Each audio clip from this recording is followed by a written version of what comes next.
Hi everyone, this is Kiki Vlogs, a Filipino actor based here in Kingdom of Saudi Arabia, and welcome back to my channel. Agad-agad ko na reaction video ang Barda compilation because why not? Eto na nga, atake. Agad-agad. Bukod sa nag-like si Mami Eden sa post ninyo before Tessa for today's video. Atake talaga Mami kasi alam nyo bakit. Yes! Alam nyo bakit? May ipapakita ako sa inyo kahapon. Nag-tweet si Barbie. Ano oras sa Pilipinas? Ano oras sa Pilipinas yun? Basta nag-tweet siya mga alas 11. Alas 11 ng gabi sa Pilipinas, nag-tweet ang Barbie New Fortesa for today's video. Ipapakita ko sa inyo ngayon for today's video. Diyan lang kayo. Charis! Diyan lang kayo. Ipapakita ko. Nakikita nyo ba for today's video? Charis! Asa na yun? Asa na yan, Mami? Nakikita nyo ba? Ayan. Ayan yung post ni Barbie New Fortesa for today's video. At ang malala pa dito, mga Mami. Eto pa. Charis! Dagdagan natin. Nag-tweet si Barbie ng ganito. Actually, this is after the game. 11:34 ng gabi sa Pilipinas ata to. 11:34 ng 6:34 dito sa Saudi. 11:34 ng gabi sa Pilipinas. Sakto naman. Sabi ko, hala, bakit kaya nag-tweet si Barbie ng ganito? Actually, medyo malabo pa yung mata ko nang nakita ko to. Akala ko talaga smiley. Ang sabi ko talaga, ay mami, sabi ko, nag-message lang ako bigla kay, what do you call this, kay Ma'am Divine. Minessage ko lang si Ma'am Divine kasi sobrang tuwa ko eh. Minessage ko si Ma'am Divine, minessage ko si, what do you call this, si Barda United. May mga minessage ako, sa totoo lang. May mga minessage ako kasi tuwang-tuwa ang lolo mo. So ngayon, akala ko talaga, sa sobrang excited ko, smiley. Sabi ko pa talagang lakas ng loob ko talaga, no? Ang sabi ko, Mami, nag-post talaga si Barbie ng smiley kasi akala ko, nag-Instagram story kasi si Ginoo. Chares. Nag-Instagram story si Ginoo. Ayan yung Instagram story niya, nakasmile. Akala ko talaga smile. So basically, sabi ko, syempre namalita agad ako, di ba? Kasi akala ko talaga smiley. Tapos binalikan ko yung tweet niya, hindi, relieved. Relieved pala ang message niya. Alam niyo bakit ko binalikan ang niya, ang tweet niya? Kasi ang sabi ni Madam, ayan, panatag na siya. Panatag na si Barbie kasi nga medyo nagka-pisikalan nga pala talaga. And if I'm not mistaken, basahin ko lang yung message ni Ma'am Barda United na hindi ko din masyado naintindihan. Ang pagkakaalam ko, may nabasa akong injured eh. Wait lang ha. Ang sabi, ay yes, at nagka-pisikalan daw ng konti, baka nag-worry si baby girl kay baby boy. Yun yung sabi. Baka nag-worry si baby girl at si baby boy because nagka-pisikalan. Pero may nabasa pa akong injured. Sino kayo nag-message sa akin na injured ang Ginoo natin for today's video? May nabasa talaga ako eh. Kailangan kong mabasa yun. Charis! Kailangan kong mabasa yun na medyo injured daw ang Ginoo natin. So basically, panatag. Charis! Panatag na din pala si Barbie. Na-recruit na talaga siya ni Madam Pickles for today's video. At nagbabalik si Madam Pickles. Madam Pickles, get well soon. Kung may nararamdaman ka man, get well soon, Madam Pickles. But anyways, dito muna tayo. Team panatag ang Barbie nyo. Kasi anong ibig sabihin yan? Hindi yan smiley actually. Ito, yan, yung smiley ni Barbie. Actually, emoji yan, di ba? Pero hindi yan smiley.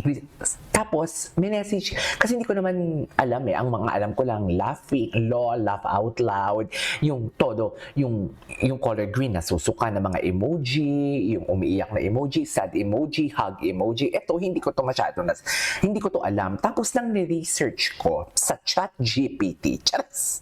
Mami, ni-research ko talaga. Ang ibig sabihin yan is relieved face. Relieved emotion.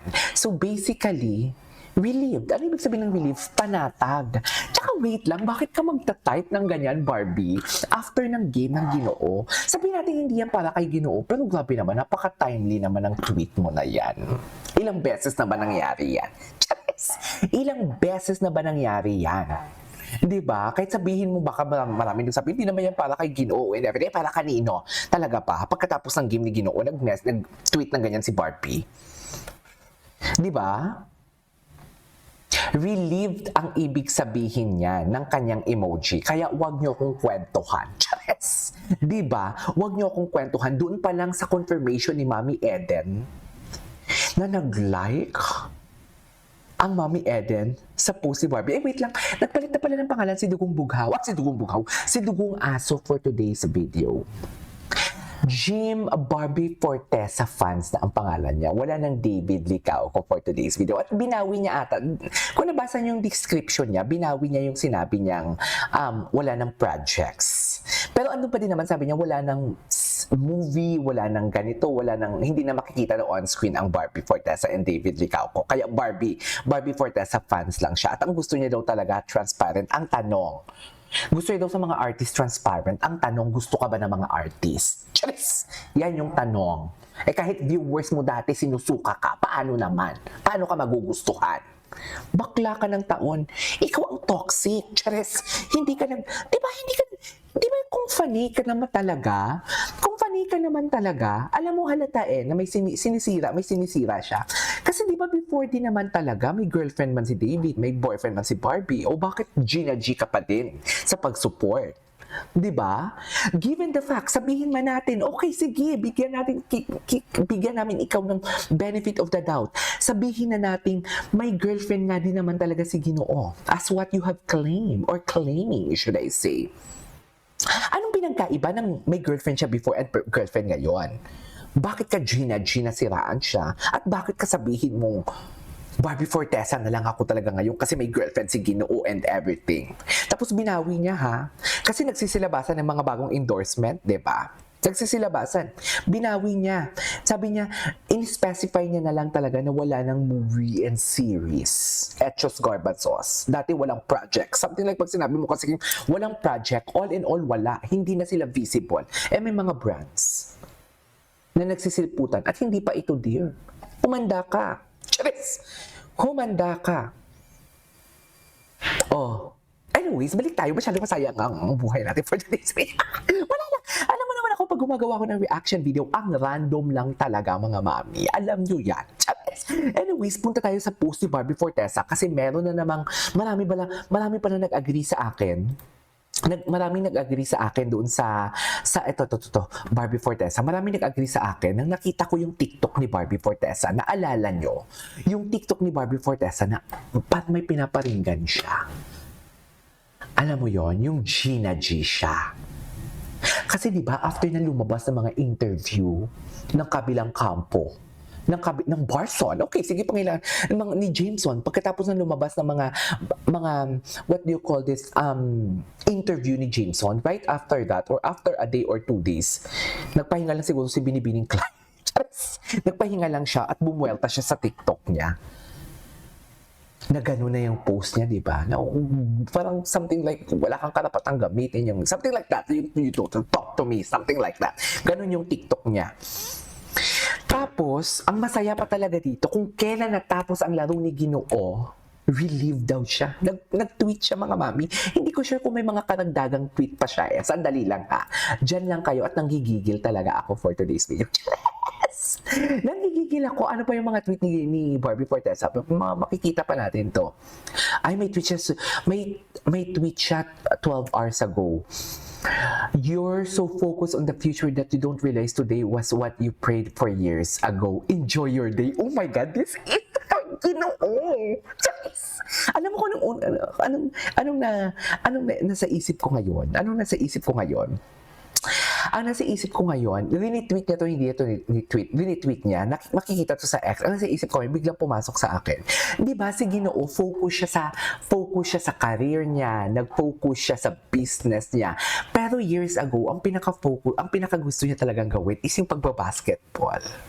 Diba? You're so focused on the future. Focus pala siya sa, future pala. Tama. Hindi, present and future din. Kasi kaya nga ginagalingan niya sa pag-acting, ginagalingan niya sa mga business niya. Kasi in the future talaga, para sa family niya. Diba? And then today, para sa magiging pamilya niya, nasa interview yan, today was what you prayed for years ago. Diba may mga nasa interview din before, na ang yung gustong-gusto talagang gawin ni Ginoo is mag-basketball. Tama ba ako? Enjoy your day.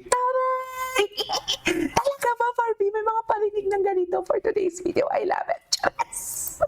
Actually, enjoy your day din, Barbie, for today's video. Gusto ko lang makita yung mga reply dito. Ay, si Barda ang endgame. Ang galing ni David ikaw. Kung Miss Barbie, sigurado ko nanood ka. Basta si David, huwag.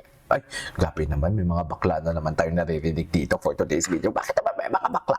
Wala mga bakla dito. Huwag na kayo mag-chika ng mga ganyan.